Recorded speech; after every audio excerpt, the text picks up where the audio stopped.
Howdy tire buyers, I'm here today trying to help you make an informed decision on your next set, so let's get going.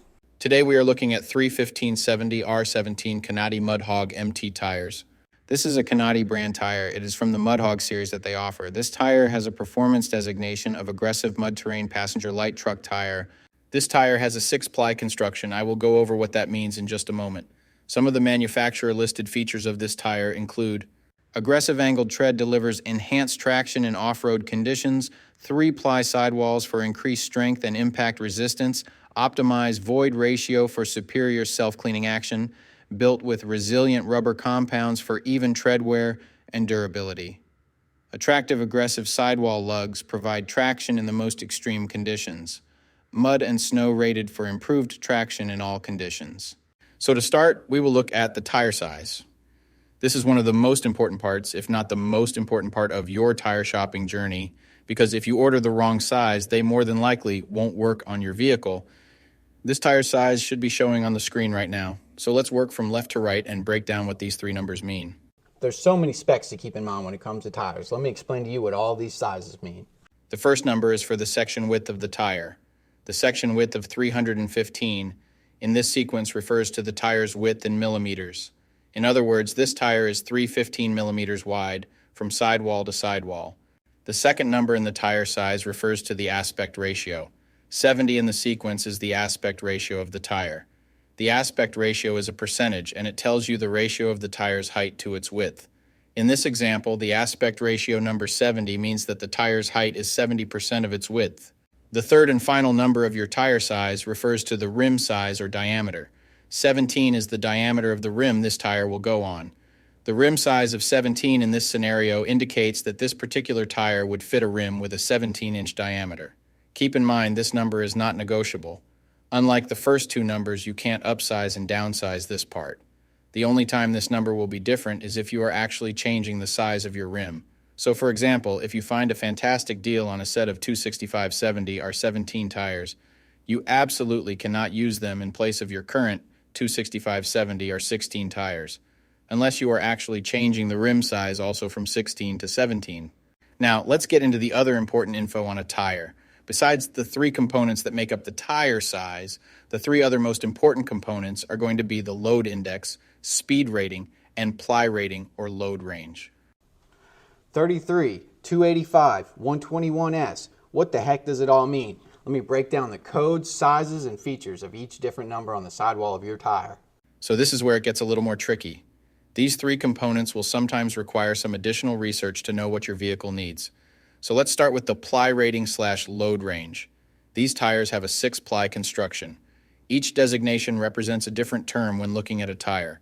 This can directly affect things like max tire pressure and also plays a part in the next two numbers we are going to talk about. When in doubt of the rating your vehicle requires, in most cases it is safe to go with the same rating your vehicle currently has, as long as it was replaced with the correct spec of tire last time they were replaced. Now let's talk about the other two components, load index and speed rating.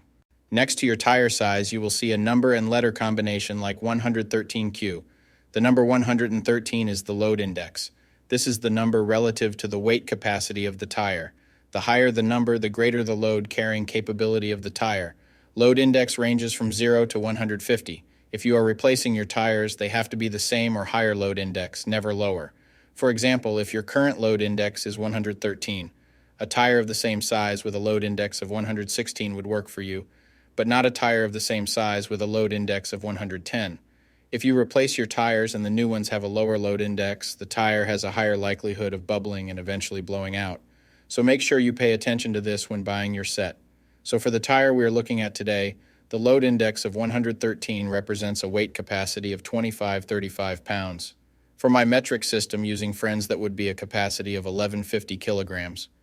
Located next to the load index we just talked about, there is a letter. The letter Q is the speed rating for this tire. This is the maximum speed sustainable for the tire. Each letter has a corresponding speed rating approved by the Department of Transportation and the tire manufacturer. Alphabetically, the speed rating increases as the letters advance from A to Z, except for the letter H, which we'll explain in a minute. The most common speed ratings range from L, 75 miles per hour, to W, 168 miles per hour. High-performance racing tires speed rated 168 miles per hour or higher are marked ZR. Originally, tire speeds were just S, H, or V, S being the slowest, H being the middle, and V being the fastest. Over the years, as tire speeds have evolved, for whatever reason, H has always remained the same, 130 miles per hour.